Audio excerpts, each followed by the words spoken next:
तो इस क्वेश्चन में आपको क्या बोल के रखा है, आपको बोला है कि एक पॉटर है और उसका जो कॉस्ट ऑफ प्रोडक्शन है एक आर्टिकल बनाने के लिए वो कितना है, one more than twice the number of article produced on that day. The total cost of production on that day was 210। ठीक है, सपोज एक आर्टिकल बना रहा है, वन आर्टिकल, एक आर्टिकल बनाने का कॉस्ट कितना है, बोला है one more than twice the number of article produced. Twice मतलब टू टाइम्स, ठीक है, two times the number of article produce. तो नंबर ऑफ आर्टिकल अभी तो हमें नहीं पता कितना बना रहे, तो नंबर ऑफ आर्टिकल प्रोड्यूस, ठीक है, प्लस वन। क्यों प्लस वन बोला है, one more than, one more than मतलब प्लस वन। ठीक है, और साथ ही ये बता दिया कि जो टोटल कॉस्ट ऑफ प्रोडक्शन था वो 210। वो जितना भी आर्टिकल बनाया, मुझे नहीं पता 100 बनाया 50 बनाया, लेकिन टोटल कॉस्ट कितना था, 210 रुपया था। ये चीज समझ में आया आपको? क्वेश्चन अभी आपसे क्या पूछ रहा है कि taking the number of article produced on that day as x. मान लो ये हमें तो नहीं पता था कि नंबर ऑफ आर्टिकल्स कितना है, ये नंबर ऑफ आर्टिकल्स तो मेरे को नहीं पता था, तो मान लेता हूँ ये नंबर ऑफ आर्टिकल्स मेरा एक्स है, मान लेता हूँ, क्या क्वेश्चन नहीं बोला है। Form a quadratic equation in x, अब बोला क्वाड्रेटिक इक्वेशन बनाओ।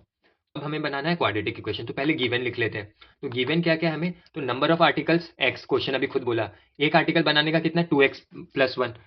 उसके बाद आपको दिया हुआ है टोटल कॉस्ट 210 रुपया। अब इस तीनों चीज को यूज करके हमें निकालना है क्वाड्रेटिक इक्वेशन। अब क्वाड्रेटिक इक्वेशन होगा x into two x plus one is equal to 210। अब ये आया कैसे, अब आप इसको समझो। ठीक है, मान लेता हूं मैं एक चॉकलेट बना रहा हूँ, हाँ, उसको बनाने में मेरा 10 रुपीज गया। ठीक है, एक चॉकलेट बनाने में मेरा 10 रुपीज गया, तो 10 चॉकलेट्स बनाने में कितना जाएगा, 100। सही है, सेम मेथड यहाँ पे लगा है। ठीक है, एक आर्टिकल बनाने में, एक आर्टिकल बनाने में कितना पैसा गया, 2x प्लस वन। ठीक है, अब वो बना रहे हैं एक्स आर्टिकल्स, एक्स आर्टिकल्स बनाने के लिए कितना जाएगा, x into 2x plus one. सही है, ये बात आपको समझ में कैसी हुआ, एक चॉकलेट 10 रुपया, तो 10 चॉकलेट 10 इंटू 10 हो गया, ये 100 कैसे आया, 10 इंटू 10 से आया। वो सेम कॉन्सेप्ट यहाँ पे भी लगा, एक आर्टिकल बनाने का इतना पैसा लगा, तो एक्स बनाने के लिए कितना लगेगा, x into 2x plus one. तो ये वाला चीज हमें समझ में आ गया कैसे आया। अब ये 210 तो बोला ही है, क्वेश्चन ने खुद ही बोला कि टोटल कॉस्ट ही 210 लगा उस दिन जितना। अब इसको हम सॉल्व करेंगे, क्वाड्रेटिक इक्वेशन में क्या होता है, पावर 2 में होना चाहिए, तो ये तो अभी पावर में है नहीं, अभी हम इसको बनाएंगे, तो इसको आप आगे सॉल्व करोगे तो क्या आएगा, तो एक्स 2x के साथ मल्टीप्लाई हो जाएगा, तो ये 2x स्क्वायर हो गया। फिर आपका x जो है 1 के साथ मल्टीप्लाई होगा तो x हो गया, फिर हो गया इतना, और इज इक्वल टू 210। ठीक है, अभी भी क्वाड्रेटिक इक्वेशन का स्टैंडर्ड फॉर्म में नहीं है। स्टैंडर्ड फॉर्म क्या होता है, A X square plus B X plus C is equal to 0। तो वो स्टैंडर्ड फॉर्म में आ गया, तो इसके लिए हमें 210 को, ये जो कांस्टेंट नंबर है उसको लेफ्ट साइड में लाना पड़ा, तो ये हो गया 2x square plus x minus 210 is equal to 0। तो आप बोल सकते हो आपका जो क्वाड्रेटिक इक्वेशन है वो क्या है, 2x square plus x minus 210 is equal to 0।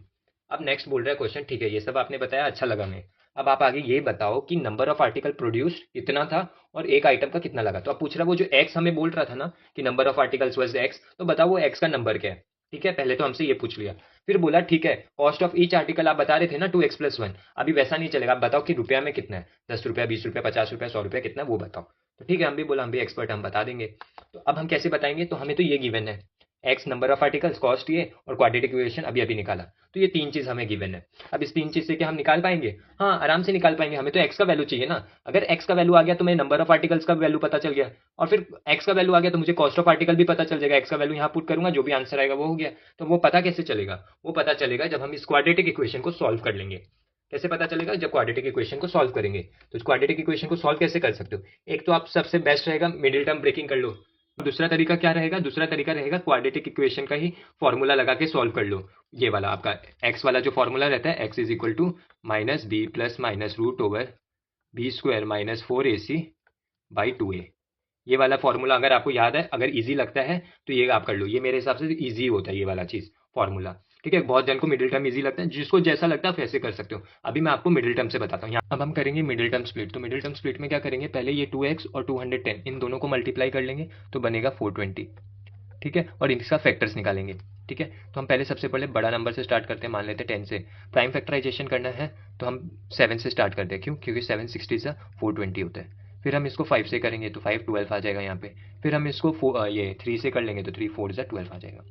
ठीक है, उसके आगे अभी एक बार के लिए ब्रेक नहीं करेंगे। ठीक है, अब आपको करना क्या है यहाँ पे, अब आपको ऐसा ये चार जो फैक्टर्स मिला हमें, 3 इंटू 4 इंटू 5 इंटू 7, ये जो चार फैक्टर्स मिला ना, इसको यूज करके हमें ऐसा दो नंबर निकालना है, ऐसा दो नंबर निकालना है, जब उसको प्लस करे ना तो आंसर क्या है, ये मिडिल वाला नंबर आए 1x, ये मिडिल वाला नंबर आए 1x, और जब मल्टीप्लाई करे ना उस दोनों नंबर को तो आंसर क्या आए -420। क्यों -420? क्योंकि 2 इंटू -210 है, ये -210 है, ठीक है। तो आंसर क्या आना चाहिए? -420 आना चाहिए। ये बी एक्स मिडिल वाला टर्म आपका प्लस में रहता है, पॉजिटिव साइन में रहता है, तो आपका हमेशा जो दो नंबर है उसमें से जो बड़ा नंबर रहेगा ना वो पॉजिटिव ही रहेगा, हमेशा पॉजिटिव रहेगा, ठीक है। दूसरा नंबर हो सकता है नेगेटिव आए, पॉजिटिव आए, वो बात की बात है, लेकिन जो बड़ा वाला नंबर रहने वाला है फर्स्ट पोजीशन पे या जो भी फर्स्ट सेकंड जहां पे भी रखो वो हमेशा पॉजिटिव ही रहेगा, ठीक है।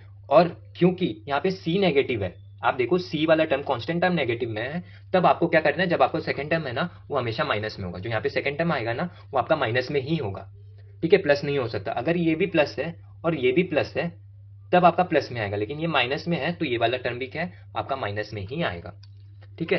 तो क्यों माइनस में आएगा? क्योंकि जब आप मल्टीप्लाई करोगे, सपोज मान लेता हूं यहाँ पे 5 है फॉर एग्जांपल और यहाँ पे 4 है, तो आप देखो 5 4 से क्या देगा आपको, 5 इंटू 4 जब आप करोगे तो 20, लेकिन क्योंकि सी तो यहाँ पे माइनस में है, फॉर एग्जाम्पल सी तो हमारा माइनस में है, तो ये आंसर तो मल्टीप्लाई करने से -20 आया नहीं, तो मतलब ये रॉन्ग है। लेकिन जैसे ही मैं छोटा वाला टर्म को माइनस से मल्टीप्लाई करूं -4, तो आप देखो आया क्या आंसर, -20 आया, क्या आंसर -20। इसका मतलब क्या है कि ये हमारा इस जो इक्वेशन का फॉर्म है इसके साथ मैच कर रहा है, यहाँ पे भी कांस्टेंट नेगेटिव, यहाँ पे भी नेगेटिव, ये चीज क्लियर है आपको, ठीक है। तो मतलब दो नंबर में से छोटा वाला नंबर मेरा नेगेटिव रहने वाला, बड़ा नंबर पॉजिटिव। अब ये नंबर निकलेगा कैसे?